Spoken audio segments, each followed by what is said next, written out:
Hello, hi everyone. So today's topic is megasporogenesis. ठीक है ना। मेगास्पोरोजेनेसिस का मतलब क्या होता है?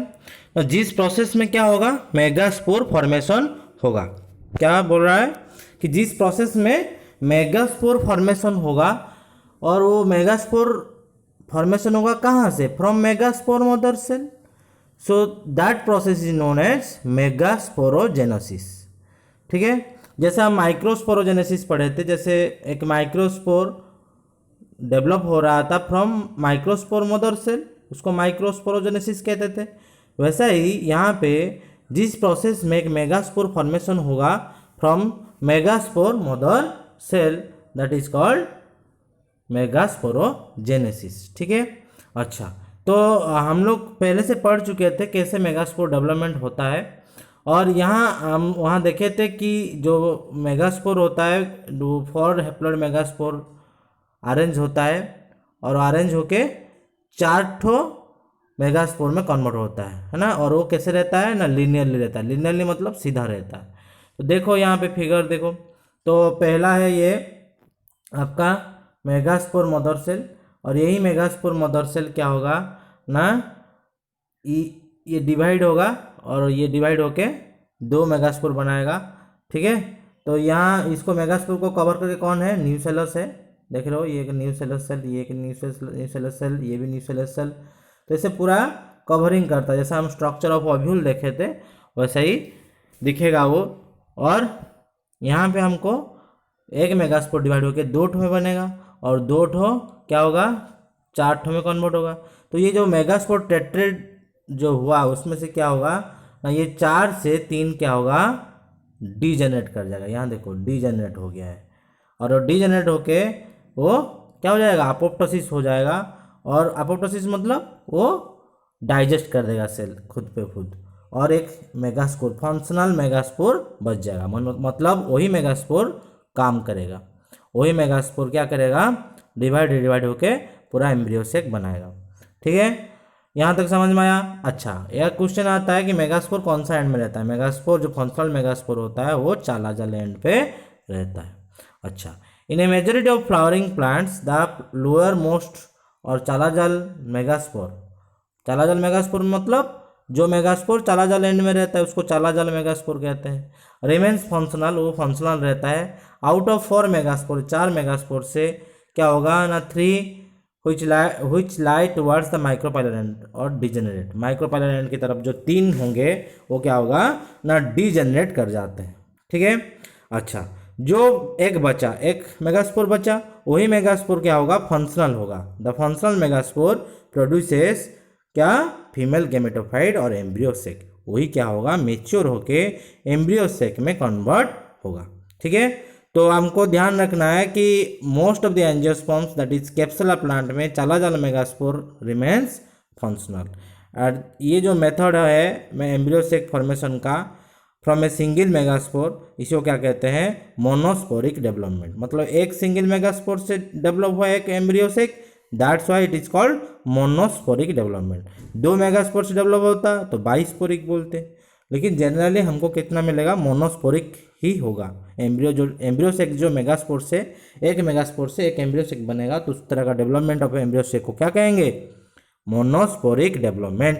ठीक है। अब देखते हैं प्लॉइड लेवल ऑफ सेल, कौन सा सेल में कितना नंबर ऑफ क्रोमोसोम रहता है। ठीक है। तो पहला है न्यूसेलस सेल, जो कि एम्ब्रियो से या मेगास्पोर को कवर करके रहता है, या एम्ब्रियोसेक को कवर करके रहता है। उसका क्या है, सेल नंबर कितना है, chromosome number 2 sets of chromosome, that is why it is called diploid. Megaspore mother cell, उसका भी डिप्लॉयड होता है।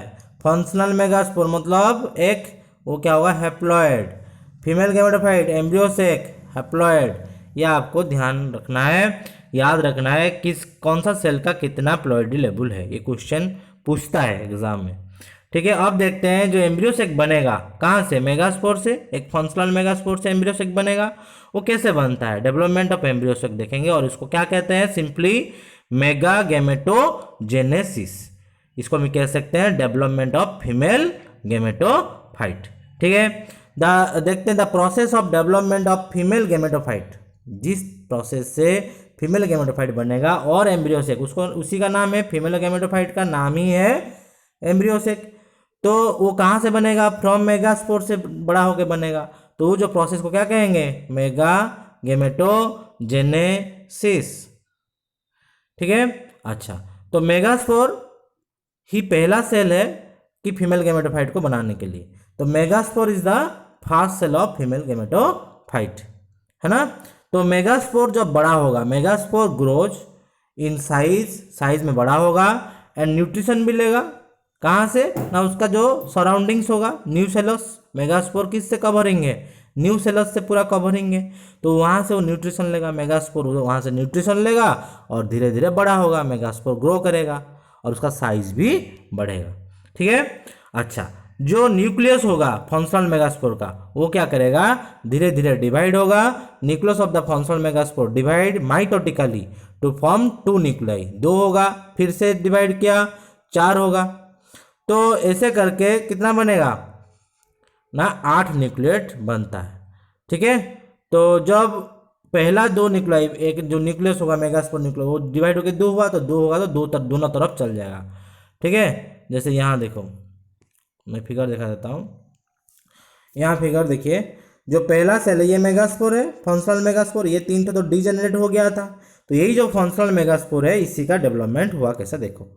तो ये जो फंक्शनल मेगास्पोर है, यहाँ देखो बी में, ये धीरे धीरे एक, ये जो सिंगल न्यूक्लियस था मेगास्पोर के अंदर, एक न्यूक्लियस, वो न्यूक्लियस डिवाइड हुआ, माइटोसिस हुआ, दो में कन्वर्ट हो गया।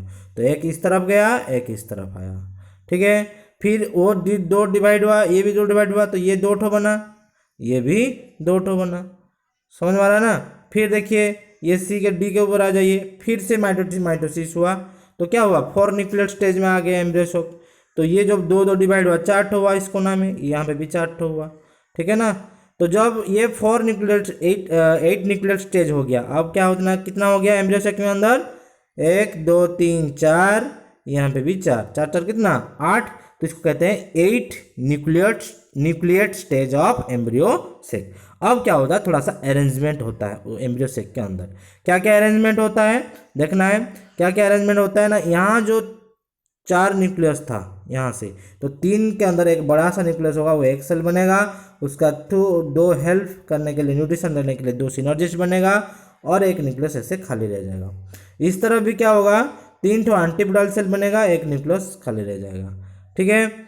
अच्छा, इसके बाद देखेंगे कि इसके बाद क्या होगा ना, ये जो 2 न्यूक्लियस इस तरफ था, इस तरफ एक था और एक इस तरफ था, दोनों पास में आएंगे सेंटर में।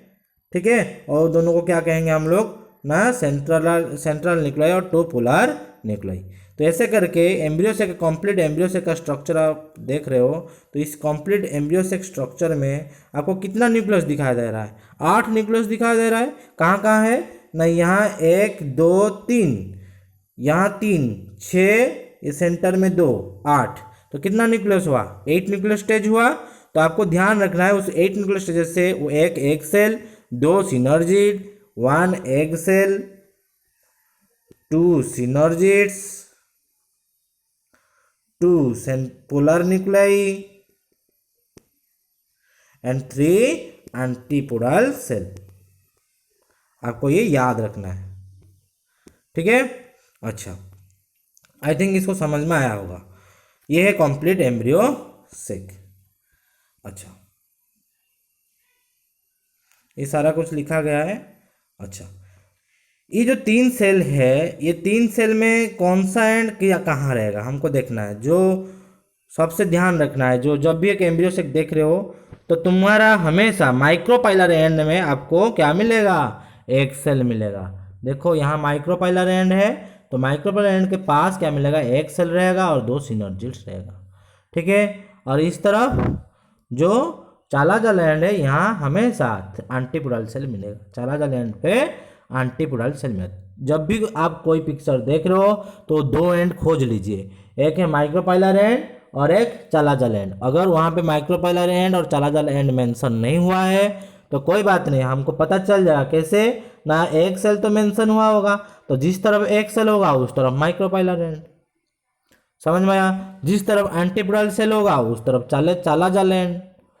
ये तो याद रखेंगे आप, इससे पता चल जाएगा। अच्छा, so both the polar nuclear present in the large central cell, just before the process of fertilization they unite or fuse together in the center to form secondary nucleus।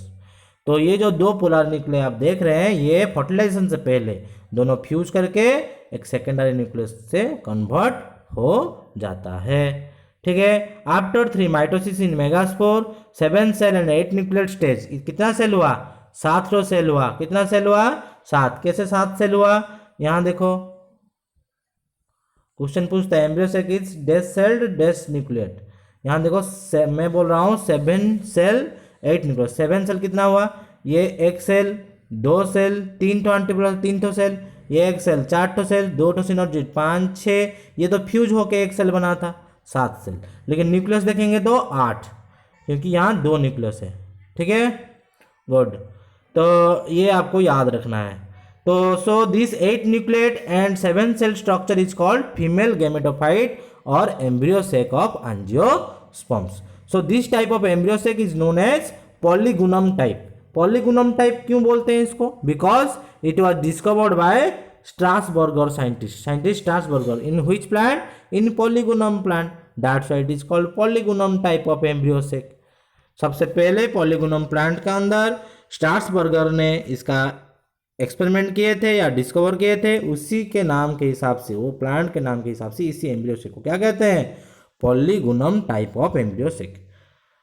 समझ में आया? तो this Polygonum type of embryo sac is most common type in angiosperms. So सारे angiosperms में यही जिस तरह embryo sac हम बात किए वही Polygonum type of embryo sac दिखाई देता है।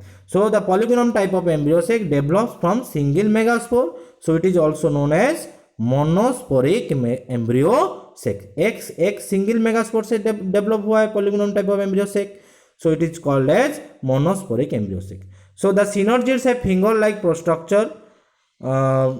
स्ट्रक्चर, ठीक है, at the micropylar tip it is called filiform apparatus। अब स्ट्रक्चर देखेंगे कि एम्ब्रियो सेक का, आप यहाँ देखिए, तो ये जो स्ट्रक्चर आप देख रहे हैं यहाँ पे छोटा छोटा हम क्या बनाए हैं? यहाँ फिलिफॉर्म बनाए हैं जो कि सिनर्जिड्स के ऊपर है। इनका बहुत अहम रोल है ये फर्टिलाइजेशन के समय। ठीक है, देखेंगे कैसे फिलिफॉर्म कैसे हेल्प करता है एम्ब्रियो सेक को। ठीक है, वो बोल रहा है कि with the help of this filiform synergid absorb food वो एब्जॉर्ब करता है कहाँ से? From the nucellus. हम बोल दिए थे वहाँ पहले कि जो भी एम्ब्रियो सेक क्या करता है ना, अपना फूड लेता है न्यूसेलस से, वो किससे लेगा ना? फिलिफॉर्म एक ऐसी रास्ता बनाता है जिसके हेल्प से सिनर्जिड फूड ले पाता है and transfer it to the embryo sac. उसके बाद क्या करता है? सिनर्जिड एम्ब्रियो सेक को दे देता है। Filiform apparatus is also secret chemical which attract and guide the pollen tube into the synergid.